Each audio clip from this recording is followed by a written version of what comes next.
Big boss ഹൗസിനുള്ളിൽ വീണ്ടും വീണ്ടും വലിയ വലിയ വഴക്കുകൾ പല കാര്യങ്ങൾക്കും നടന്നുകൊണ്ടിരിക്കുകയാണ്. അപ്പോൾ ആദ്യം തന്നെ പവർ ടീം ആണെങ്കിൽ എല്ലാവരെയും വിളിച്ചു കൂട്ടി ഒരു ഡിസ്കഷൻ നടത്തുകയാണ്. അതായത് തെറ്റുകൾ ചെയ്ത 2-3 ആൾക്കാരെ അവർ ശിക്ഷിക്കാൻ പോവുകയാണ്. ആദ്യമായിട്ട് ശിക്ഷ കൊടുക്കുന്നത് ഗബ്രിക്കായിരിക്കും. ഗബ്രി എന്ത് തെറ്റാ ചെയ്തതെന്ന് വെച്ച് കഴിഞ്ഞാൽ ഗബ്രി പവർ ബെല്ല് മുഴക്കി എന്നുള്ളൊരു ശിക്ഷയാണ്. അപ്പോൾ ഗബ്രി പറയുന്നുണ്ട്, ഞാൻ മനഃപൂർവ്വം പവർ ബെല്ല് മുഴക്കിയതല്ല, മണി എടുത്ത് വെച്ചിട്ട് അടിച്ചാൽ മാത്രമേ അത് കറക്റ്റായിട്ട് മുഴക്കിയെന്ന് പറയാൻ പറ്റൂ, ഞാനത് വെറുതെ പോയ സമയത്ത് കൈകൊണ്ട് തട്ടിയതാണെന്നൊക്കെ പറഞ്ഞ് ന്യായീകരിക്കാൻ ശ്രമിക്കുന്നെങ്കിലും ആ ഒരു വാദത്തിൽ ഗബ്രി തോൽക്കുകയും അതായിട്ട് ഗബ്രിക്ക് ഒരു പണിഷ്മെന്റും കിട്ടുകയാണ്. പണിഷ്മെന്റ് കിട്ടുന്ന സമയത്ത് 10 പ്രാവശ്യം ഏത്തമിടുക എന്നുള്ളൊരു പണിഷ്മെന്റ് ആണ് ഗബ്രിക്ക് കൊടുക്കുന്നത്. ഗബ്രി അത് വൃത്തിയായിട്ട് ചെയ്യുകയും ചെയ്തു. അതിനുശേഷം ജിൻഡോ ആണ് അടുത്ത ഏറെയായിട്ട് കൊണ്ടുവരുന്നത്. പവർ ടീം തന്നെ ജിൻഡോ ചെയ്തൊരു തെറ്റ് ചൂണ്ടിക്കാണിക്കുവാണ്. അപ്പൊ ജിൻഡോ ചെയ്ത് തെറ്റെന്ന് പറയുന്നത് എന്താണെന്ന് വെച്ചാൽ ജിൻഡോ ബാത്റൂം കഴുകുന്ന ചൂലെടുത്ത് അടുക്കളയിൽ കൊണ്ടുവരികയും അതാണെങ്കിൽ കിച്ചണിൽ ഇരുന്ന് ഒരു നൈഫ് എടുത്തിട്ട് അത് കിച്ചൺ സ്ലാബിൽ വെച്ചിട്ട് ആ നൈഫ് വെച്ചിട്ട് മുറിക്കാൻ ശ്രമിച്ചിട്ട് ആ നൈഫ് തിരിച്ച് അതേ നൈഫ് ഹോൾഡറിലോട്ട് വെക്കുകയും ഒക്കെ ചെയ്തു.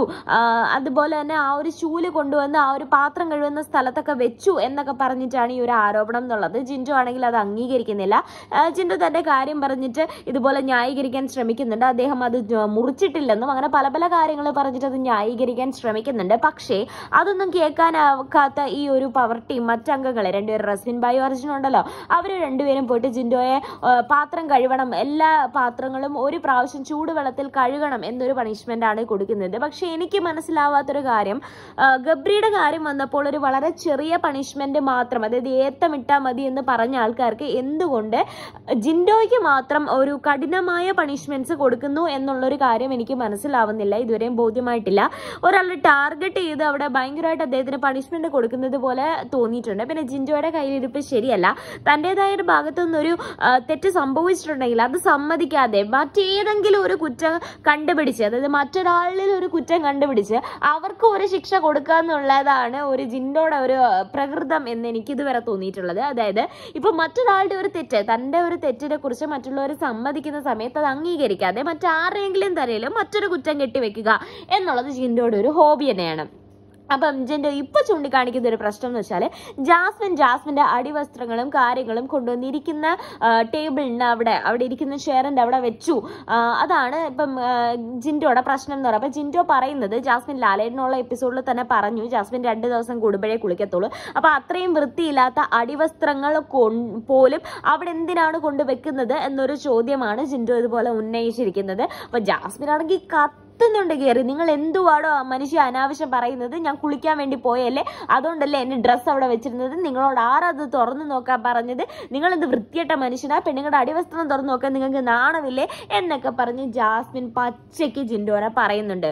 ഒരു കാര്യം പറഞ്ഞു കഴിഞ്ഞാൽ ജിൻഡോ പറഞ്ഞതിൽ ഒരു ശരിയില്ലായ്മ ഇല്ലാതില്ല. കാരണം എന്ന് വെച്ച് കഴിഞ്ഞാൽ ജാസ്മിൻ ആണെങ്കിൽ ആ വസ്ത്രങ്ങൾ അവിടെ കൊണ്ടുവച്ചിട്ട് ഒരുപാട് നേരമായിരുന്നു, അവിടെ കൊണ്ടുവച്ചിട്ട് അവിടെ വർത്താനമൊക്കെ പറഞ്ഞുകൊണ്ടിരിക്കുന്നതാണ് കണ്ടത്. പക്ഷേ ഇതേ സമയം എന്താ പറയാ, പവർ ടീം മീറ്റിംഗ് വിളിച്ച സമയത്ത് കുളിക്കാനായിട്ട് അങ്ങോട്ട് പോയി, പെട്ടെന്ന് അങ്ങോട്ട് വെച്ചതാണെന്നല്ല, അവിടെ വെച്ചിരുന്ന് പുള്ളിക്കാരി വർത്താനം പറയുകയായിരുന്നു. അപ്പൊ ജിൻഡോ എന്ന് പറയുന്ന പുള്ളിക്കാരൻ അപ്പൊ അവിടെ ഡ്രസ്സ് കൊണ്ടുവച്ചത് ഒരു വലിയ വിഷയമായിട്ട് എനിക്ക് തോന്നിയില്ല. പക്ഷേ എന്നാലും അതങ്ങനെ കുറെ നേരം അവിടെ ഇരിക്കുന്നത്, അതെടുത്ത് മാറ്റാൻ പറഞ്ഞിട്ട് മാറ്റാതിരിക്കുന്നത് ഒക്കെ ഒരു ശരിയായിട്ടുള്ള കാര്യമല്ല.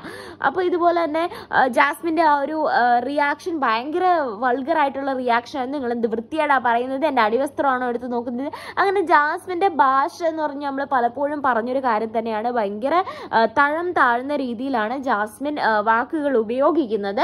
ഒരു സ്റ്റാൻഡേർഡ് ഇല്ലാത്ത കച്ചറ വർത്തമാനമാണ് പറയുന്നത്. ഇപ്പൊ ജിൻഡോ ആണെങ്കിലും ഇടയ്ക്ക് അങ്ങനെ വരാറുണ്ട്.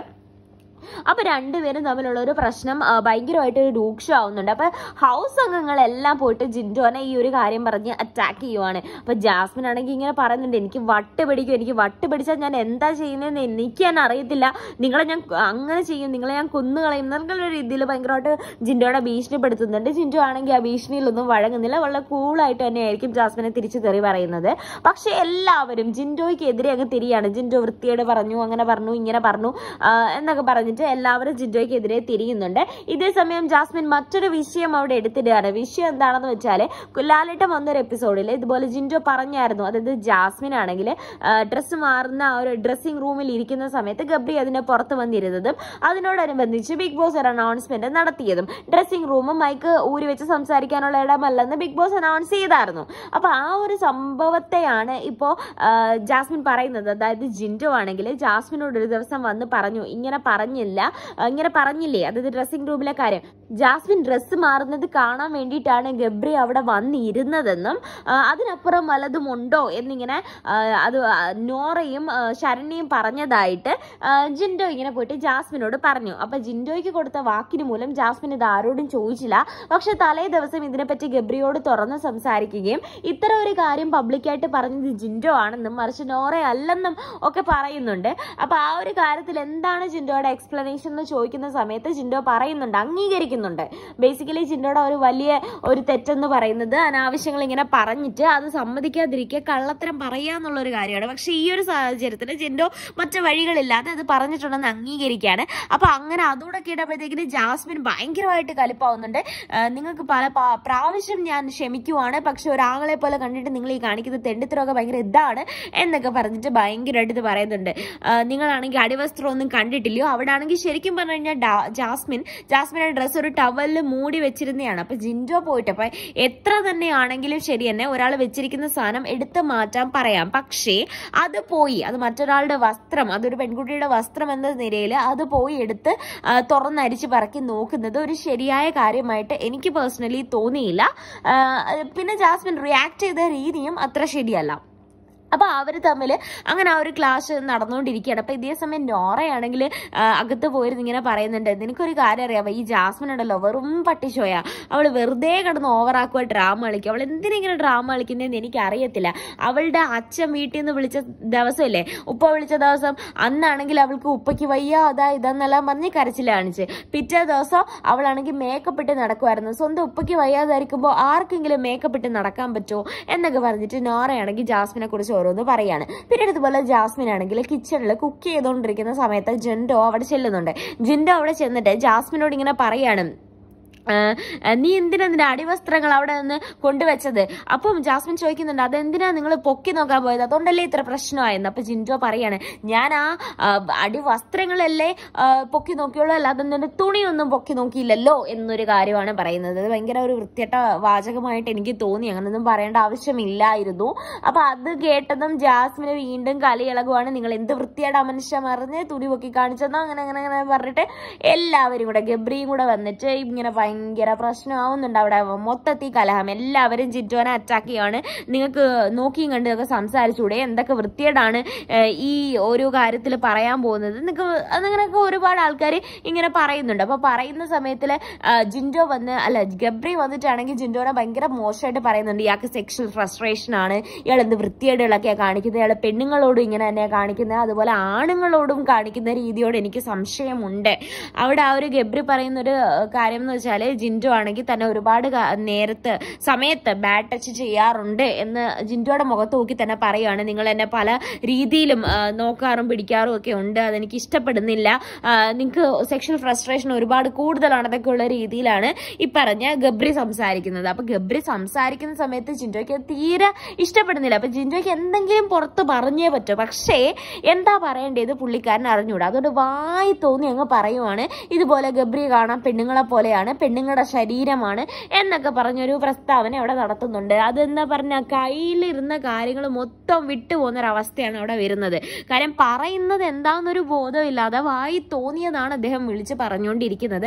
അങ്ങനെയൊക്കെ പറയുന്ന സമയത്ത് അത് ഭയങ്കര ഒരു മോശമായിട്ടുള്ള കാര്യങ്ങളായിട്ടാണ് വരുന്നത്. അങ്ങനെ പറയാൻ ഒരിക്കലും പാടില്ലായിരുന്നു. ഗബ്രി എന്ന് വെച്ചാൽ നമുക്ക് ഓൾറെഡി അറിയാം, സുരേഷ് ഏട്ടൻ സുരേഷ് നല്ല രതീഷേട്ടൻ സുരേഷിനെ ഇതുപോലെ ഗേ എന്നൊക്കെ വിളിച്ച് ആകെ ഒരു പ്രശ്നം നടന്നിട്ടുള്ളതാണ്. അപ്പൊ ഇങ്ങനത്തെ ഒരു പ്രസ്താവനയും അവിടെ ശരിയായ ഒരു കാര്യം എന്നാണെന്ന് എനിക്ക് തോന്നിയില്ല, അത് തെറ്റ് തന്നെയാണ്. അപ്പൊ ഇതുപോലെ എല്ലാവരും പോയിട്ട് അതിനെ ചോദ്യം ചെയ്യുന്നുണ്ട്, നിങ്ങൾ അങ്ങനെ പറയാൻ പാടുണ്ടോ, അത് പെണ്ണുങ്ങളുടെ ശരീരമാണെന്ന് പറയാൻ പാടുണ്ടോ? ജിൻഡോ അതിനെ ആ പറഞ്ഞ തെറ്റിനെ വീണ്ടും വീണ്ടും ന്യായീകരിക്കുകയാണ്. എന്നാലും പുള്ളിക്കാരന് താങ്കൾ പറഞ്ഞതിലെ ഒരു തെറ്റും മനസ്സിലാവാൻ സാധിക്കുന്നില്ല. പക്ഷേ ജാസ്മിൻ പിന്നീട് വന്ന് മറ്റൊരു കാര്യം പറയുന്നുണ്ട്, അതായത് നിങ്ങൾ എല്ലാവരും എല്ലാവരും കൂടെ ജിൻഡോയെ കോർണർ ചെയ്യുവാണല്ലോ. അപ്പൊ ആ കോർണറിങ് ചെയ്യണം എന്നുള്ളതാണ് ജിൻഡോയുടെ ലക്ഷ്യം എന്ന് പറയുന്നത്. കാര്യം എല്ലാവരും കോർണറിങ് ചെയ്യുന്ന സമയത്ത് ഒരു ഒറ്റപ്പെടൽ ഫീൽ ചെയ്യും. അപ്പോൾ ഒറ്റപ്പെടൽ ഫീൽ ചെയ്യുന്ന സമയത്ത് പ്രേക്ഷകരെല്ലാം സപ്പോർട്ട് ചെയ്യും എന്നൊരു കാര്യമാണ് ജാസ്മിൻ പറയുന്നത്. പക്ഷെ ജാസ്മിൻ പറയുന്ന ഒരു കാര്യം ഒരു 90% വരെ ശരിയുമാണ്. കാര്യം എന്ന് വെച്ച് കഴിഞ്ഞാൽ പൊതുവെ ഹൗസ് അംഗങ്ങൾ എല്ലാവരും കൂടെ ഏതെങ്കിലും ഒരു വ്യക്തിയെ ഒറ്റപ്പെടുത്തുവാണെങ്കിൽ ഈ ഒറ്റപ്പെടുന്ന വ്യക്തി ഇനിയിപ്പോൾ ഒരു നല്ല ക്യാരക്ടർ അല്ലെങ്കിലും എന്താ പറയുക, കൂടുതലൊരു സപ്പോർട്ട്, അയ്യോ പാവം ഇത്രയും പേര് വന്ന് അറ്റാക്ക് ചെയ്തിട്ട് അയാൾ അവിടെ പിടിച്ച് നിൽക്കുന്നല്ലോ എന്നൊക്കെയുള്ളൊരു സെന്റിമെന്റ്സ് കൊണ്ടിട്ട് പ്രേക്ഷകർ വോട്ട് കൊടുക്കാനുള്ള സാധ്യതയുണ്ട്. പക്ഷേ ജിൻഡോയെ സംബന്ധിച്ചിടത്തോളം എത്രത്തോളം ആ ഒരു വോട്ട് കിട്ടുമെന്നുള്ള കാര്യത്തിൽ എനിക്ക് ഉറപ്പില്ല. കാരണം എന്ന് വെച്ച് കഴിഞ്ഞാൽ പലപ്പോഴും ജിൻഡോ പറയുന്ന കാര്യങ്ങൾ അത്ര ശരിയായിട്ടല്ല ഉദ്ദേശിക്കുന്നത്. പറഞ്ഞ നെഗറ്റീവായിട്ട് ഉദ്ദേശിക്കുന്നില്ലെങ്കിലും പലപ്പോഴും അദ്ദേഹത്തിന്റെ വായിൽ നിന്ന് പുറത്തു വരുന്ന വാക്കുകൾ ചിലപ്പോൾ രക്ഷയായി വരുമെന്ന് എനിക്ക് തോന്നുന്നില്ല. അപ്പൊ പിന്നീട് ഇതുപോലെ ഓരോ കാര്യങ്ങളും പ്രശ്നങ്ങളും ഹൗസിനുള്ളിൽ നടക്കുന്നുണ്ട്, ചെറിയ ചെറിയ പൊട്ടിത്തെറികൾ നടക്കുന്നുണ്ട്. അങ്ങനെയൊക്കെ നടക്കുന്ന സമയത്തായിരിക്കും പെട്ടെന്ന് അടുത്ത ബിഗ് ബോസിന്റെ ഒരു ടാസ്ക് കൊടുക്കുകയാണ്. ടാസ്കിനകത്ത് ബിഗ് ബോസ് പറയുന്നതെന്ന് വെച്ച് കഴിഞ്ഞാൽ അതായത് സ്വന്തം ടീമിനെ ജയിപ്പിക്കാനായിരിക്കണം നോക്കുന്നത്. ഇതൊരു ചാർജിങ് ടാസ്ക് ആണ്. സംഭവം എന്ന് വെച്ച് കഴിഞ്ഞാൽ ഈ ബിഗ് ബോസ് ഹൗസിലുള്ള എല്ലാ അംഗങ്ങളുടെയും പേര് വെച്ചൊരു ബോർഡ്, ഒരു ഫോൺ കാണും അവിടെ. അപ്പൊ ആ ഫോൺ കൊണ്ടുവന്ന് ചാർജിങ് പോർട്ടിൽ വെക്കണം. അപ്പൊ വെക്കുന്ന സമയത്ത് ഏറ്റവും കൂടുതൽ എന്താ പറയാ, ഏറ്റവും അവസാനം വരെ, അതായത് ഏറ്റവും അവസാനം ഒരൊറ്റ ചാർജിങ് പോർട്ടേ ഉണ്ടാവുള്ളൂ. അപ്പൊ ആ ഒരു ചാർജിങ് പോർട്ടിൽ ആരുടെ പേരാണോ അല്ലെങ്കിൽ ആരുടെ പേര് വെച്ച ഫോണാണോ കൊണ്ടുപോയി ചാർജിലിടുന്ന ആ ഒരു വ്യക്തിയായിരിക്കും ഈ ആഴ്ചയിലെ ക്യാപ്റ്റൻ എന്ന് പറയുന്നത്. അവരുടെ ടീമിന് 3 പോയിന്റും കിട്ടും. ഈ ക്യാപ്റ്റൻ എന്ന് പറഞ്ഞ വ്യക്തിക്ക് അടുത്ത പവർ ടീമിനെ സെലക്ട് ചെയ്യാനുള്ള അധികാരവും ഉണ്ട് എന്നാണ് പറഞ്ഞിരുന്നത്. അപ്പൊ ഈ ഒരു സാഹചര്യത്തിൽ എല്ലാ മെമ്പേഴ്സും ഇതുപോലെ പരസ്പരം ഒന്ന് ടീമിനെ ജയിപ്പിക്കാൻ വേണ്ടി ടീമായിട്ട് നിന്ന് പ്ലേ ചെയ്യാൻ എന്നായിരിക്കും നമ്മൾ വിചാരിക്കുന്നത്. അങ്ങനെ ഗെയിം സ്റ്റാർട്ട് ചെയ്യാണ്. അപ്പൊ സ്റ്റാർട്ടിങ്ങിൽ പലരും ഇങ്ങനെ ഔട്ടായി പോകുന്നുണ്ട്. അവനവന്റെ പേരെടുത്തിട്ട് ശരണ്യല്ല അപ്സരയും ഔട്ട് ആവുന്നുണ്ട്. അങ്ങനെ കുറെ ആൾക്കാർ ഔട്ട് ആവുന്നുണ്ട്. അവസാനം ഒരു സെക്കൻഡ് ലാസ്റ്റ് ഒക്കെ അവസാനം വരുന്നത് മുടിയന്, അൻസിബ, ജാസ്മിൻ, ഗബ്രി, അതുപോലെ പിന്നെ ശരണ്യ. അപ്പൊ ഇത്രയും പേരാണ് ഒരു മൂന്നാമത്തെ തേർഡ് ലാസ്റ്റ് ഒരു ഗെയിമിൽ വരുന്നത്. അപ്പൊ ഇങ്ങനെ വരുന്ന സമയത്ത് ഈ അർജുൻ ആണെങ്കിൽ പോയിട്ട് ഇതുപോലെ മുടിയന്റെ അടുത്ത് പറയും, അതായത് നിനക്ക് ശരണ്യയുടെ പേര് കിട്ടുവാണെങ്കിൽ മാക്സിമം ശരണ്യനെ സപ്പോർട്ട് ചെയ്ത് ശരണ്യന്റെ പേര് കൊണ്ടുവെക്കാൻ നോക്കണം എന്നിങ്ങനെ പറയുന്നുണ്ട്.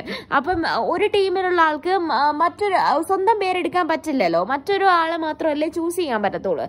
അപ്പൊ അങ്ങനെ പറയുന്ന സമയത്ത് മുടിയനാണെങ്കിൽ വേറൊരു വാഗ്ദാനം കൂടെ അർജുൻ കൊടുക്കുന്നുണ്ട്. അതെന്താണെന്ന് വെച്ച് കഴിഞ്ഞാൽ ഇൻ കേസ് എന്താ പറയാ ശരണ്യ ക്യാപ്റ്റൻ ആയി കഴിഞ്ഞാൽ ഡെന്നിനെ സ്പ്ലിറ്റ് ചെയ്യാതെ, അതായത് ഈ മുടിയന്റെ ടീമിനെ സ്പ്ലിറ്റ് ചെയ്യാതെ അത് അങ്ങനെ വെച്ചേക്കാം എന്ന് പറയാണ്. അപ്പം ഇപ്പം മത്സരത്തിൽ നിൽക്കുന്നത് ഈ 5 പേരാണല്ലോ. അപ്പൊ അങ്ങനെ മത്സരം സ്റ്റാർട്ട് ചെയ്യാണ്. ശരണ്യ ആണെങ്കിൽ ജാസ്മിന്റെ ആ ഒരു ബോർഡ് ടാർഗറ്റ് ചെയ്ത് ഓടുന്നു. പക്ഷെ അൺഫോർച്ചുനേറ്റ്ലി ഗബ്രി ആണെന്നുണ്ടെങ്കിൽ ശരണ്യനെ അങ്ങ് മറിച്ചിട്ട് തട്ടിപ്പറിച്ച് ജാസ്മിന്റെ ബോർഡ് കൊണ്ട് ഓടുകയാണ്.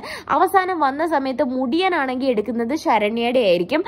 മുടിയൻ ശരണ്യയുടെ എടുക്കുന്നെങ്കിലും ശരണ്യയ്ക്ക് ഒരു അവസാനം വരെ എത്താൻ സാധിക്കുന്നില്ല. അതുകൊണ്ട് തന്നെ എന്താ പറയാ അൻസിബ കൊണ്ടുവന്ന ഋഷിയുടെ ആ ഒരു പോയിന്റ് ചാർജിൽ ഇടുകയും ഇതേ പറഞ്ഞ ശരണ്യയുടെ ഫോൺ ഇരുന്നത് ഋഷിയുടെ കയ്യിലായിരിക്കും. അപ്പൊ ഋഷി ആണെങ്കിൽ അത് വെക്കാതിരുന്നിട്ട് പകരം അൻസിബയ്ക്ക് ചാൻസ് കൊടുക്കുകയാണ്. അപ്പൊ അങ്ങനത്തെ ഒരു ഗെയിമാണ് കളിച്ചത്. അപ്പൊ ആ ഒരു സമയത്ത് ശരണ്യക്ക് നല്ലോണം ദേഷ്യം വരുന്നുണ്ട്. കാര്യം ആദ്യം വന്നത് മുടിയനാണ്, പക്ഷെ മുടിയൻ അത് വെക്കാതെ മനഃപൂർവ്വം അൻസിബയ്ക്ക് വേണ്ടി വെയിറ്റ് ചെയ്ത് ഋഷിന്റെ ആ ഒരു ഫോൺ അവിടെ വെക്കുകയും ചെയ്യുമായിരുന്നു. അപ്പൊ ഒബ്വിയസ്ലി അടുത്തൊരു ഗെയിമിൽ ജയിക്കാൻ പോകുന്നതെന്ന് പറയുന്നത് എന്താ പറയാ ഈ പറഞ്ഞ ജാസ്മിനും ഗബ്രിയാണെന്നുള്ള കാര്യം ഉറപ്പായി. കാര്യം എന്ന് പറഞ്ഞു കഴിഞ്ഞാൽ അവനവന്റെ പേരുള്ള പടം അവനവൻ എടുത്തൂടല്ലോ, മറ്റാളല്ലേ എടുക്കാൻ പറ്റുമോ? അപ്പൊ ഋഷിയുടെ ടീമെന്ന് ഋഷി മാത്രമല്ലേ ഉള്ളൂ. അങ്ങനെ ആ ഒരു സമയം വരുന്ന സമയത്ത് ഈ ഗബ്രി തന്നെ ആ ഒരു ഗെയിമിൽ ജയിക്കുന്നുണ്ട്. പക്ഷേ അന്നേരം മുടിയനാണെങ്കിൽ ആകെ ഒരു വിഷമം വരുന്നുണ്ട്. കാര്യം എന്ന് വെച്ച് കഴിഞ്ഞാൽ ഇപ്പൊ മുടിയനാണെങ്കിൽ ഇതുപോലെ ശരണ്യയുടെ എടുക്കാതെ പകരം അൻസിബയുടെ എടുത്തിരുന്നെങ്കിൽ ആ ഒരു ഫൈനൽ റൗണ്ട് വരുമ്പോൾ അങ്ങനെ ഒരു ഗതികേട് മുടിയനെ വരുത്തില്ലായിരുന്നു. പകരം അവർക്ക് ജയിക്കാമായിരുന്നു എന്നുള്ളൊരു ചാൻസ് ഉണ്ടായിരുന്നു. ആ ഒരു ചാൻസ് അർജുന്റെ വാക്ക് കേട്ടാണ് മുടിയൻ മിസ്സാക്കി കളഞ്ഞത്. അത് റിഗ്രറ്റ് ചെയ്യുന്നുണ്ട്. ശരണ്യയായിട്ട് പോയി തല്ല് പിടിക്കുന്നതുകൊണ്ട് ശരണ്യാണെങ്കിൽ മുടിയൻ ചീറ്റ് ചെയ്തു എന്നുള്ള രീതിയിലാണ് സംസാരിക്കുന്നത്. ശരിക്കും മുടിയൻ ശരണ്യയുടെ ചാർജിങ് പ്ലഗ് അവിടെ കൊണ്ടുവച്ചിരുന്നെങ്കിൽ ഒരു പക്ഷേ ഗബ്രിയുടെ ടീം ജയിക്കാതെ പകരം എന്താ പറയാ നെക്സ്റ്റ് ടീം ജയിക്കാനുള്ളൊരു സാധ്യത അവിടെ അധികമായിരുന്നു. മുടിയൻ അത് ചെയ്തില്ല. മുടിയൻ ഇങ്ങനെ പറയുന്നുണ്ട്, അർജുൻ എന്നെ ഏറ്റവും വിശ്വസിച്ച് അർജുൻ പോലും എന്നെ ചതിച്ചു, അർജുൻ അങ്ങനെ വന്ന് പറഞ്ഞില്ലായിരുന്നെന്നുണ്ടെങ്കിൽ ഞാൻ ഉറപ്പായിട്ടും മനസ്സിബയുടെ പേര് മാത്രമേ എടുക്കത്തുള്ളായിരുന്നു, അത് മാത്രമേ വെക്കത്തുള്ളായിരുന്നു എന്നൊക്കെ പറയുന്നുണ്ട്. അപ്പം അങ്ങനെ ആ ഒരു ഗെയിം അവിടെ പൊളിയാണ്. പിന്നീട് ഇതുപോലെ ഹൗസിൽ മറ്റ് പല പ്രശ്നങ്ങളും ഇങ്ങനെ നടന്നുകൊണ്ടേയിരിക്കുകയാണ്. അപ്പം ഇന്നത്തെ ഈ ഒരു എപ്പിസോഡിൻ്റെ റിവ്യൂ ഇത്രയേ ഉള്ളൂ. നിങ്ങൾക്ക് ഇത് ഇഷ്ടമായെന്നുണ്ടെങ്കിൽ എൻ്റെ ചാനൽ സബ്സ്ക്രൈബ് ചെയ്യുക, സപ്പോർട്ട് ചെയ്യുക. Thank you, bye bye.